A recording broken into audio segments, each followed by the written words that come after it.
Nirvana Sutra. Translated into English by Kosho Yamamoto, 1973 from Dharmakshema's Chinese version. Chapter 36, on Bodhisattva Lion's Roar, D. The Buddha said, how does one practice samadhi, i.e. meditative absorption? One truly does away with all the worldly samadhis. This is the bodilessness-samadhi. Beings get an upside-down mind and wrongly call this nirvana. Also, there are such samadhis as the boundless-mind samadhi, the pure group samadhi, the worldlessness samadhi, the world-segregation samadhi, the world-nature samadhi, the skandha-samadhi, the thoughtlessness-nonthoughtlessness samadhi, which indeed make beings acquire an upside-down mind and call such nirvana. If one truly segregates one's own self from such samadhis, this is practicing samadhi. How does one practice wisdom? One thoroughly extirpates the evil views of the world. Beings all possess evil views. That is, thinking that matter form is self, and that this belongs to self, that there is self in matter and matter in self, and it so goes with consciousness, that matter is the self, that matter dies, but that the self stays behind, that matter is the self, and that when matter dies out, the self dies out. And a certain person says, the maker is the self, the recipient is the self. Also, a certain person says, the doer is matter, the receiver is the self. Also, a certain person says, there is no doing and no receiving. A thing comes about by itself, it dies out by itself. Nothing is based on causal relations. Also, a certain person says, there is no doing and no receiving. All is the work of Isvara, i.e. God. Also, a certain person says, there cannot be any doer or any receiver. All comes about according to the season. Also, a certain person says, there are doers and receivers. The five elements beginning with the earth are the being. O good man! If anyone crushes such evil views, this is practicing wisdom. O good man! Practicing sila morality is for the quietude of one's own body.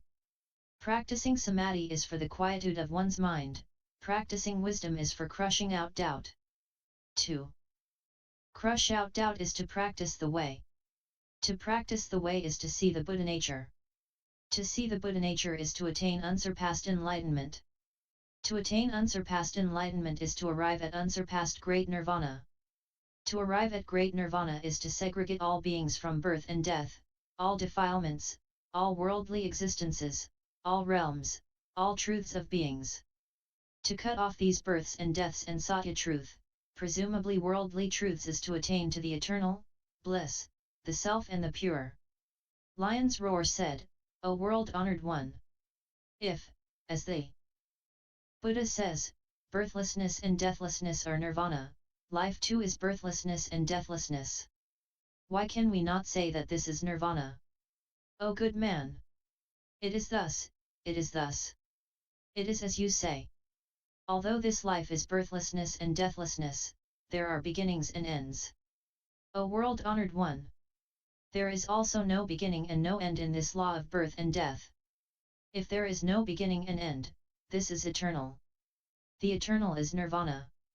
Why do we not call birth and death nirvana? O good man!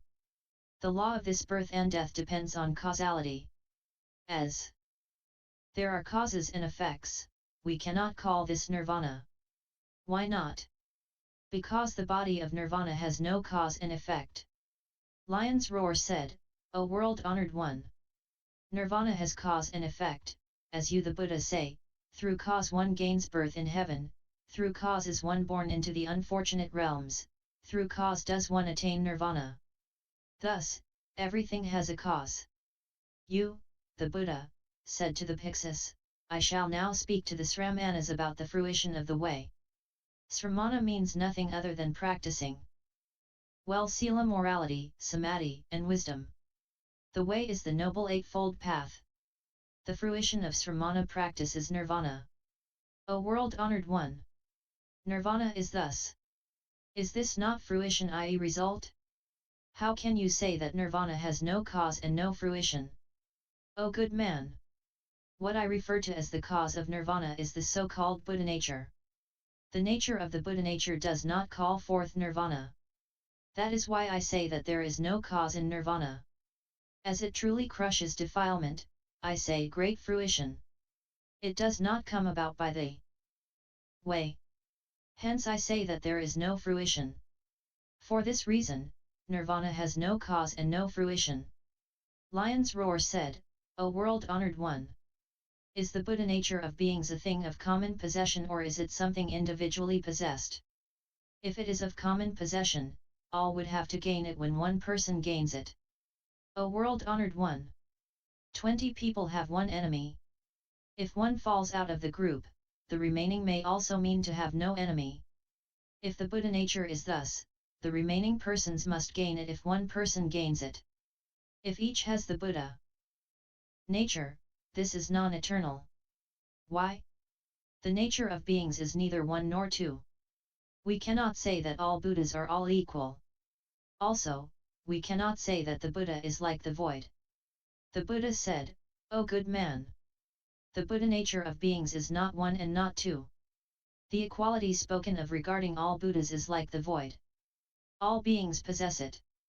Anybody who indeed practices the Noble Eightfold Path gains, one should know, a bright view. O good man! In the Himalayas, there is a grass called Ninika 1.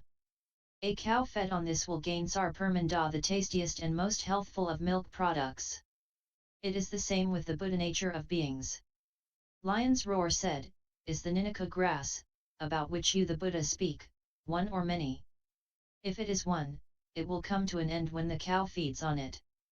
If many, how can you say that the Buddha nature is also like this? You, the Buddha, say that if one practices the Noble Eightfold Path, one will see the Buddha nature. But this is not so. Why not? If the way is one, it must come to an end, as in the case of the Ninika grass. If it comes to an end, there is no further part left for others to practice. If the way is many, how can we say that practice is perfected? And how can one speak of sarvajnana omniscience? The Buddha said, O good man! Suppose there is a flat road. Beings walk along it, and there is nothing to hinder their progress. There is in the middle of the road a tree, the shade of which is cool. The travelers make a stop here with their palanquin and take a rest. But there is always the shade of the tree here, and there is no difference. The shade does not die out, and no one takes it away. The road is the holy way, and the shade the Buddha nature. O good man! There is a great castle, which has only one gate. Many people come and go, and pass through it, without hindrance. And no one destroys it and takes it away. That is how matters stand. O good man! It is as with a bridge, which does not care who passes over it, there is no one there to obstruct the way or destroy the bridge or carry it off. O good man! For example, it is as with a good doctor, who cares all about illnesses. And there is no one who checks him, either to allow him to cure people or forcing him to abandon this. It is the same with the holy way and the Buddha nature. Lion's Roar said, O good man! You put forward all such parables, which, however, do not apply. Why not? If there is any person on the way before, i.e. up ahead, further on, that person must be hindering, obstructing the way. How can one say that there is no hindrance? The same applies to the others. If the holy way and Buddha nature are thus, this, when one practices the way, would cause hindrance to others. The Buddha said, O good man! What you say does not make sense.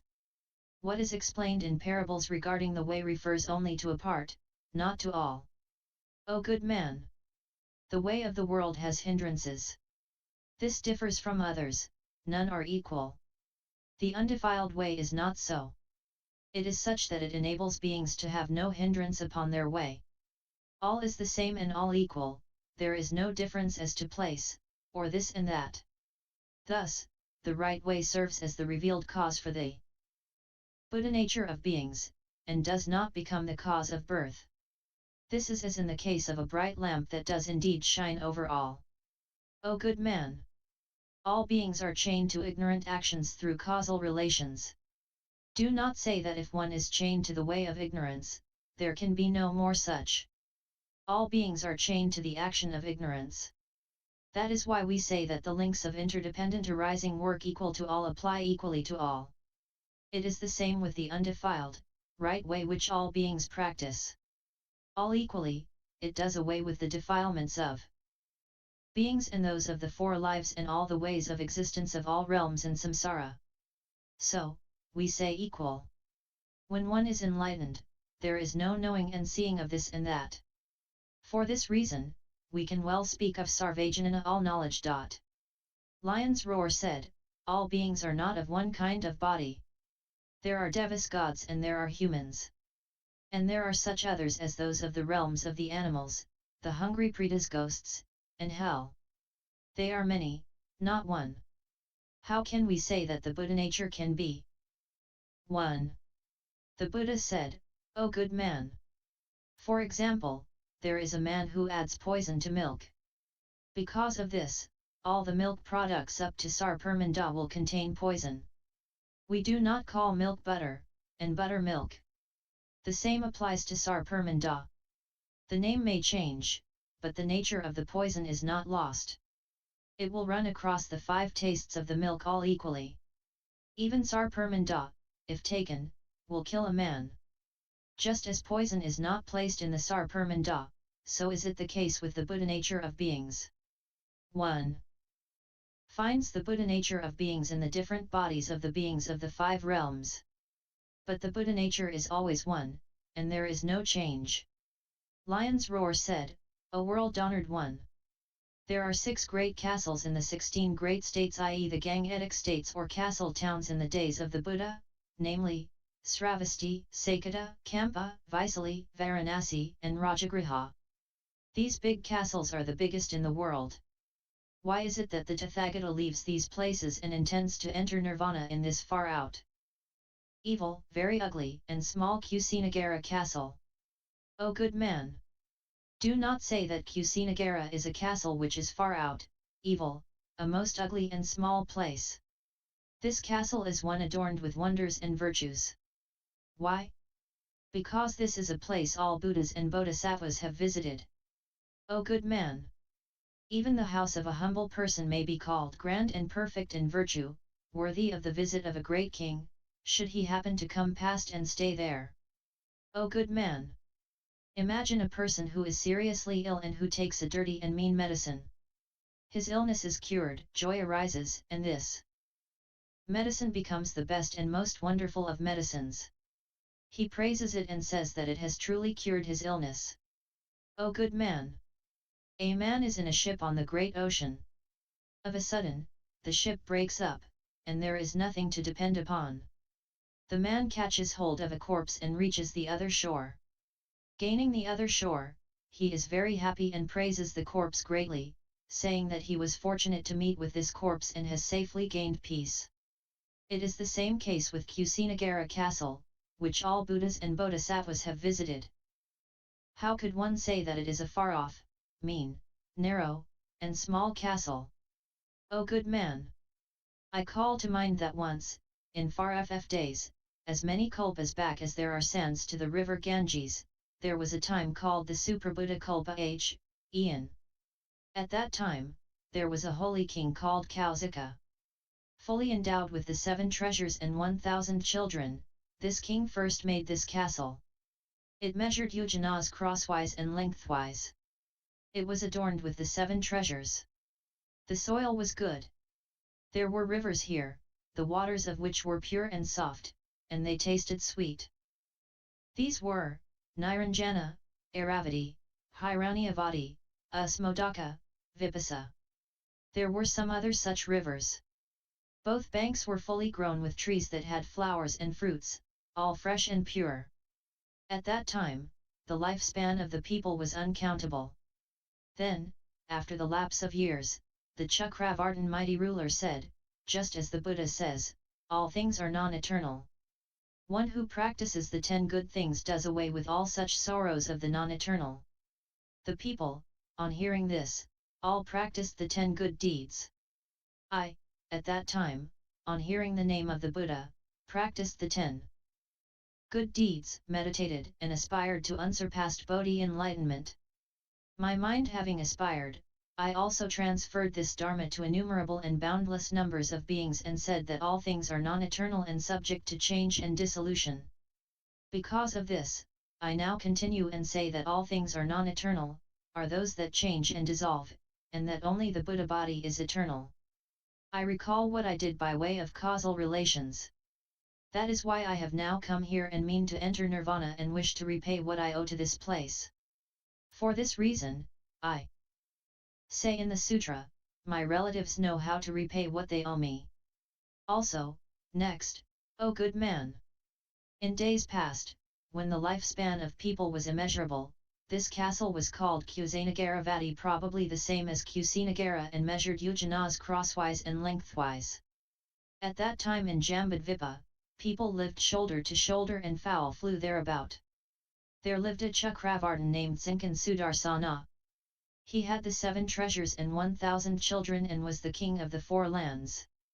The first of his sons loved wonderful Dharma and became a Pratyeka Buddha.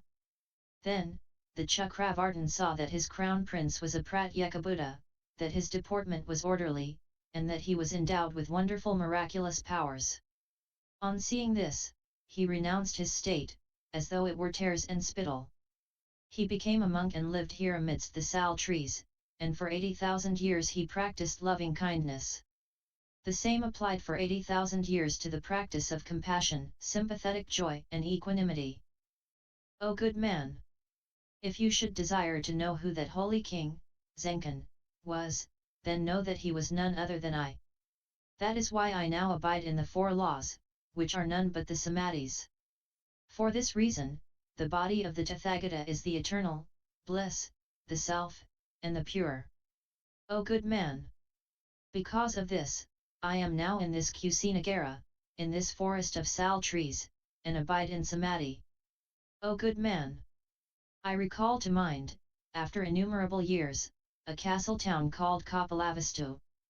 In that castle, there lived a king called Suddhodana. His consort was called Maya. They had a prince, who was called Siddhartha. The prince, at that time, took no teachers. He sought the way by himself and attained unsurpassed Bodhi. He had 2 disciples, Sariputra and Mahamoudgalyayana. The disciple who attended the prince was called Ananda.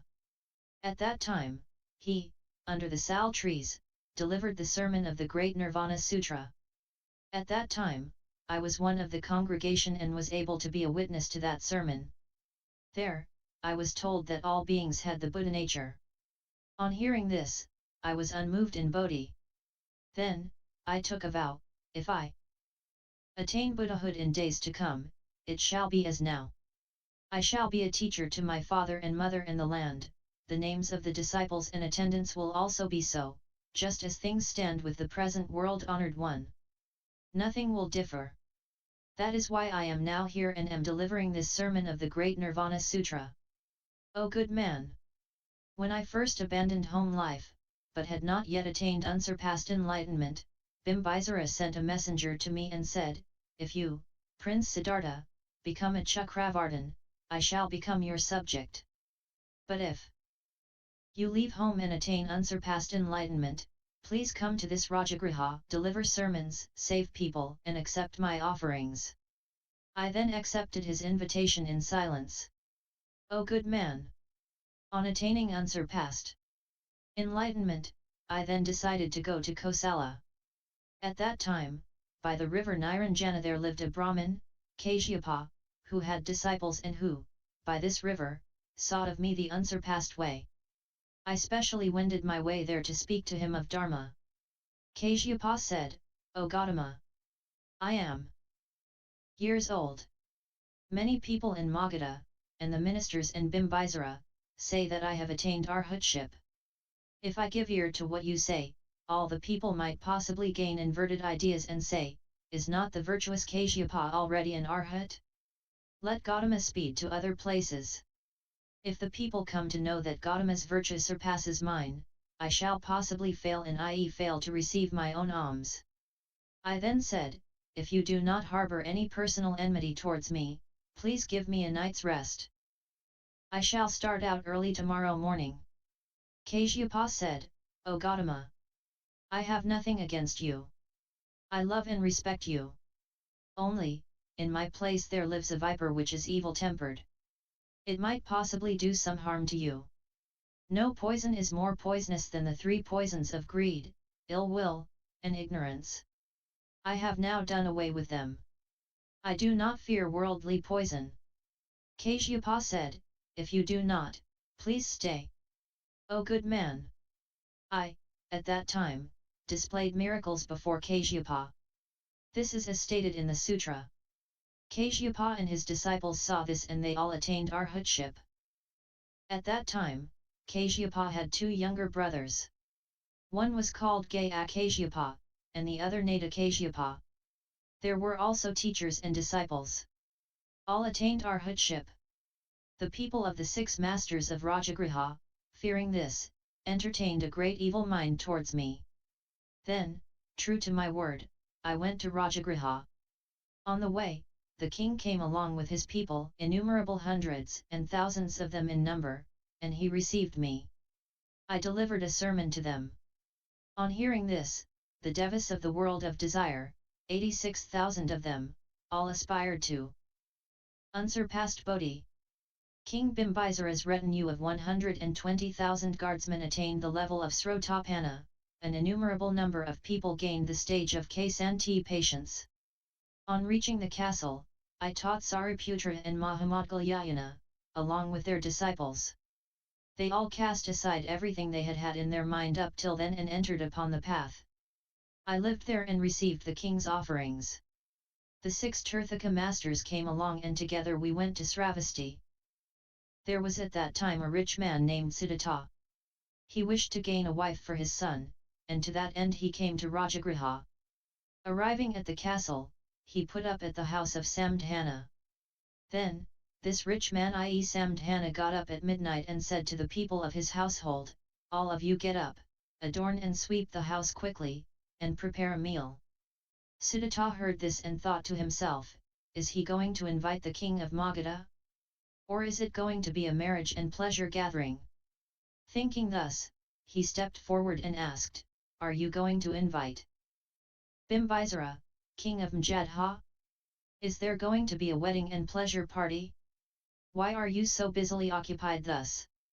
The rich man answered, saying, have you not yet heard of the son of the Sakyas of Kapilavastu called Siddhartha?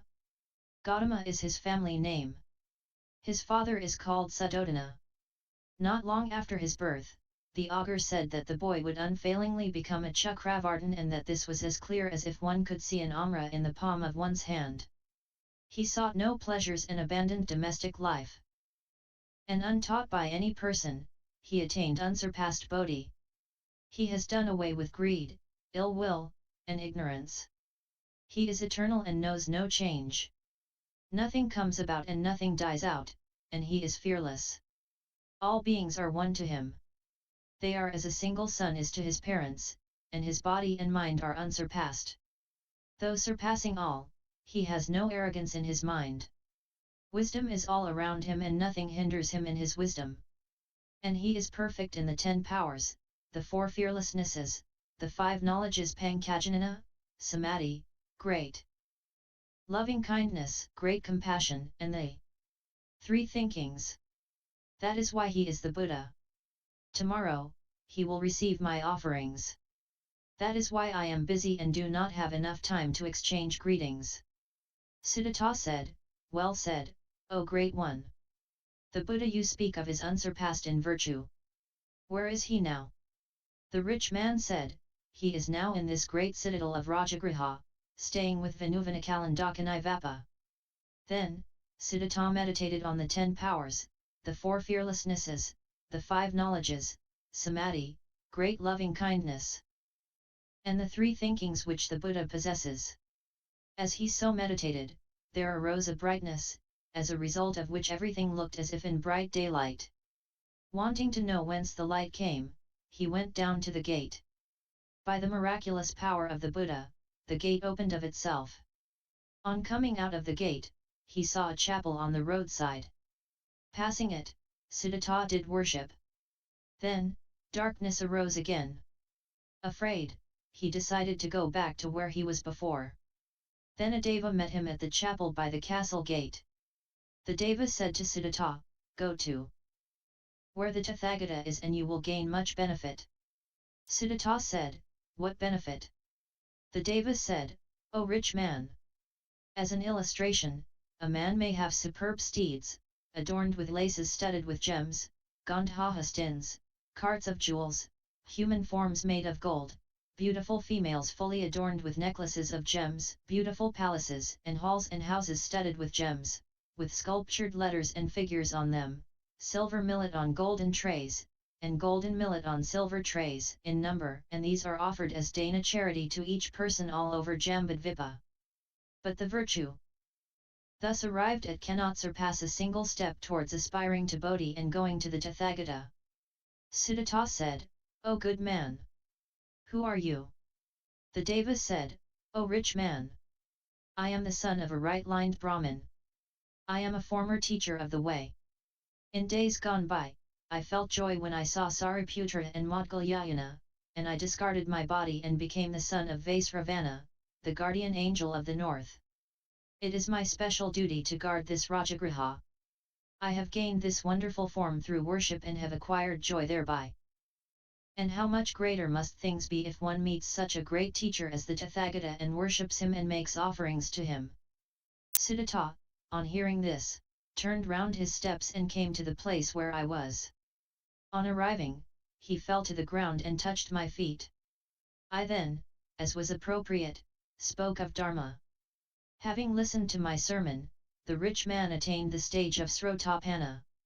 Gaining this fruition, he invited me, saying, "O great teacher, Tathagata! I pray that you will condescend to come to Sravasti and accept my paltry offerings." I then asked him, "Can you, in your Sravasti, accommodate all?" Siddhartha said, "If the Buddha is compassionate and condescends to accede to my request, I shall do my best." "O good man!" I then accepted his invitation. This rich man, Siddhartha, his prayer having been answered, said to me, "Hitherto I have had no experience of laying out a big meal. O Tathagata! Please dispatch Sariputra to my place, so that he can take the matter in hand and make the necessary arrangements to meet the requirements." Then, Sariputra went to Sravasti, riding together with Siddhartha.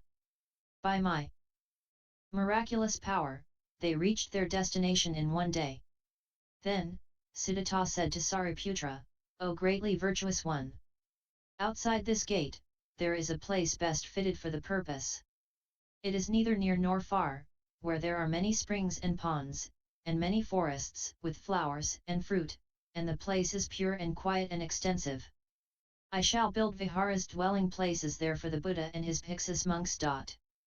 Sariputra said, "The forest of Prince Jita is neither near nor far off. It is pure and quiet. There are springs and streams. There are seasonal flowers and fruit. This is the best place. Let us have a vihara built there." Then, on hearing this, Siddhartha went to the great rich man, Jita, and said to him, "I now desire to build a Buddhist vihara and dedicate it to one usurpast in Dharma, at a place that belongs to you. I now desire to purchase it from you. Will you sell it to me?" Jita said, "I will not sell it to you, even if you cover the ground with gold." Siddhartha said, "Well said. The forest belongs to me. Take my gold." Jita said, "I am not selling the forest to you. How can I take your gold?" Siddhartha said, "If you are not satisfied, I will go to the magistrate." They both went together. The magistrate said, "The forest belongs to Siddhartha. Jita should take the gold."